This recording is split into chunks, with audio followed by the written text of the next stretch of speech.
Aujourd'hui, il y a des mises à jour importantes en provenance du secteur de Pokrovsk. Ici, s'appuyant sur le succès précédent de la réduction des effectifs à Myrnorad, les forces ukrainiennes ont lancé la deuxième phase d'une opération de retrait conçue pour préserver les effectifs tout en maintenant le contrôle de l'ensemble du front. Pensant pouvoir saisir l'opportunité, les forces russes se sont précipitées en avant pour tomber directement dans une embuscade coordonnée menée par les marines ukrainiens, des drones et la puissance aérienne, transformant leur avancée en un piège coûteux. La décision ukrainienne de retirer les forces du secteur sud de Myrnorad a été prise en reconnaissant que continuer à résister là-bas risquait un encerclement, alors que les troupes russes attaquaient simultanément depuis l'est et l'ouest. La 35e brigade de marine ukrainienne s'est vue confier la partie la plus dangereuse de l'opération, tenir les flancs suffisamment longtemps pour permettre au gros du groupe ukrainien de se désengager et de se repositionner dans la partie nord de la ville. Du côté les groupes d'infiltration russes ont continué à avancer depuis Novoekonomishne, sous l'impression erronée que les Ukrainiens se retiraient complètement ou que les forces russes contrôlaient bien plus de territoire qu'en réalité. Les troupes russes avançaient sans méfiance jusqu'à tomber directement dans les embuscades ukrainiennes tendues par les marines, les tirs de mitrailleuses les fauchant alors que les équipes de drones ukrainiennes surveillaient leurs mouvements. Même après la mort du premier soldat russe, le suivant n'en avait toujours aucune idée, soulignant le manque d'observation par drone russe sur l'une des principales routes directes menant à Myrnorad. Du côté ouest, les tentatives russes se sont concentrées sur la voie ferrée en contrebas de Rivne, où les lignes d'arbres plus épaisses offraient une couverture aux petites équipes d'infanterie cherchant à pénétrer dans Myrnorad par l'ouest.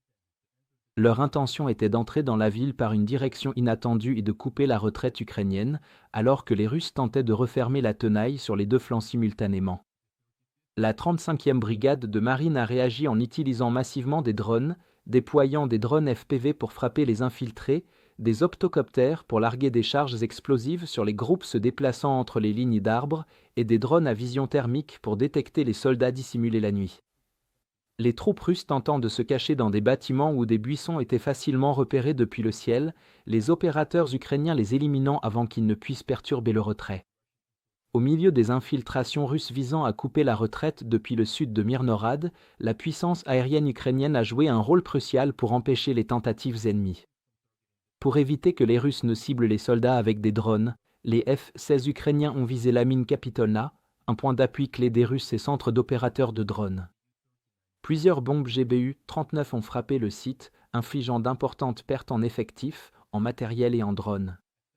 Une deuxième frappe a suivi sur le flanc ouest, où dessus 27 Ukrainiens ont largué des bombes guidées JDAM sur un bâtiment utilisé par des troupes russes qui se préparaient à isoler un groupe ukrainien, détruisant complètement la structure et le groupe d'assaut ennemi à l'intérieur.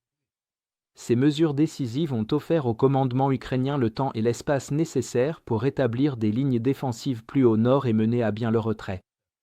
Le commandement russe a réagi comme à son habitude, de manière contradictoire, affirmant d'abord que les Ukrainiens avaient échoué à se retirer et qu'ils avaient réussi à couper tout le monde.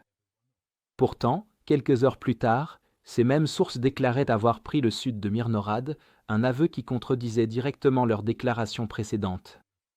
Si les forces ukrainiennes avaient soi-disant échoué à se retirer, les Russes n'auraient pas pu prendre la zone sans une bataille majeure, or aucune image ni rapport de ce type n'existait. Cette incohérence a révélé que le retrait ukrainien s'était déroulé comme prévu et que le contrôle russe du sud de Myrnorad n'avait été acquis qu'après que les forces ukrainiennes se soient déjà repositionnées plus au nord. Dans l'ensemble, le retrait réussi du sud de Myrnorad démontre l'efficacité de la stratégie de défense flexible et en profondeur de l'Ukraine sur l'axe Pokrovsk-Myrnorad. Une fois qu'il a été déterminé que maintenir les positions au sud représentait un risque inutile, les marines ukrainiens ont intensifié leurs efforts défensifs sur les flancs pour garantir un désengagement en toute sécurité. Les forces ukrainiennes tiennent désormais la partie nord de Myrnorad et continuent de renforcer les quartiers nord de Pokrovsk, s'assurant ainsi de pouvoir soit stabiliser la ligne, soit effectuer un nouveau retrait contrôlé si nécessaire. Enfin, veuillez noter que notre plus grande promotion de l'année commence dans seulement 2 jours, à l'occasion du Black Friday.